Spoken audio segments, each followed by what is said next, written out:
সাংবাদিক ভাই বন্ধুগণ, আপনাদের আমি অবগত করতে চাই, আমরা দীর্ঘ 2 বছর ধরে 30,000 গ্রাহক, প্রায় 1 লক্ষ পরিবার মানুষ আমরা এই টাকার জন্য কষ্টে আছি।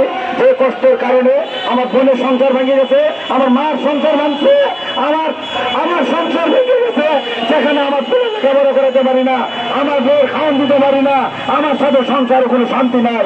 এখানে আপনাদের আমি বলতে চাই, দীর্ঘ 2 বছর ধরে এখানে আমরা আন্দোলন করছি। আমাদের ডিস্ট্রিক্টে, আমাদের মাদারগঞ্জ থানায়, জামালপুর ডিস্ট্রিক্টে সিসির কাছে গেছি, টিউনুর কাছে গেছি, তারপর ইউনিয়নের কাছে গেছি, এসপির কাছে গেছি। আর আমাদের বিভিন্নভাবে আমাদের সময় নিছে, আমরা সময় দিতে আমাদের এমন অবস্থায় করছে যেখানে আমাদের আর পিঠ দেয়ালে ঠেকতে বাকি নাই। এখানে আমরা আর চলতে পারতেছি না, এখানে আমাদের আর চলে রয়ে নাই। এখন আমরা ব্যস্ত হয়ে এই ঢাকা শাহবাগ এই সচিবালয় কেন্দ্রে এসে আমরা উপস্থিত হয়েছি। প্রিয় সাংবাদিক ভাই, আপনারা নোট করে রাখো, ওরা আমাদের কথা দিচ্ছিল জানুয়ারিতে টাকা দিবে, 1 কিস্তিতে দিবে, 2 কিস্তিতে দিবে, টাকা দিবে।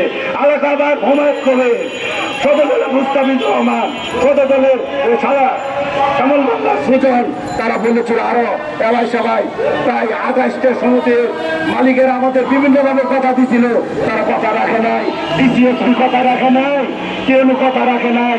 আমরা আপনাদেরকে একটু জানাতে চাই, আমাদের রেবের জিও সাহেব কিছুদিন আগে কথা বলেছিল, যদি ডিসি এসপি কেউ এই কাজটা করতে চায়, গ্রাহকের টাকা তুলে দিতে চায়, তাহলে অল্প দিনের মধ্যে 1-2 ওই টাকা অনায়াসে গ্রাহকের হাতে পৌঁছে দিতে পারে।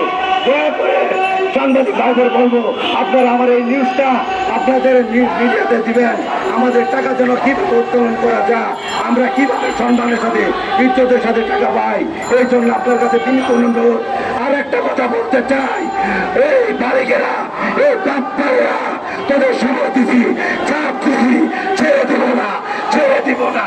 মনে রাখবি, তোরা ঢাকা শহরে যে রাতে থাকন, যে অলিতে থাকন, নদীতে থাকন, যে এয়ারপোর্টে থাকন, যে অট্টলিকে থাকন, তোর বাংলার মাটিতে জায়গা হবে না, মাথার মধ্যের মাটিতে জায়গা হবে না।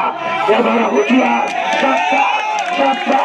আমি তোদেরকে বলবো, তোদের প্রশাসনকে বলবো, প্রশাসন চলে আমাদের টাকায়, আমাদের করের টাকায় প্রশাসন তোদের করা ঘোরার কোন সাহায্য করাবে? আমি যদি তোদেরকে ধরি, আমরা যদি ধরি, তোদের অস্তিত্ব থাকবে না।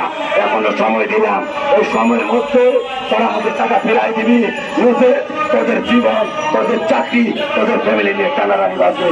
আমি একটা হুঁশিয়ারি দিলাম, এই সচিবালয় শাহবাগ মোড়ে তোরা যদি মনে করার মানুষ, তারা মানুষের মতো কাজ করবে, তোদের কথা আমি রাখলাম। প্রিয় সাংবাদিক ভাই, আপনারা দয়া করে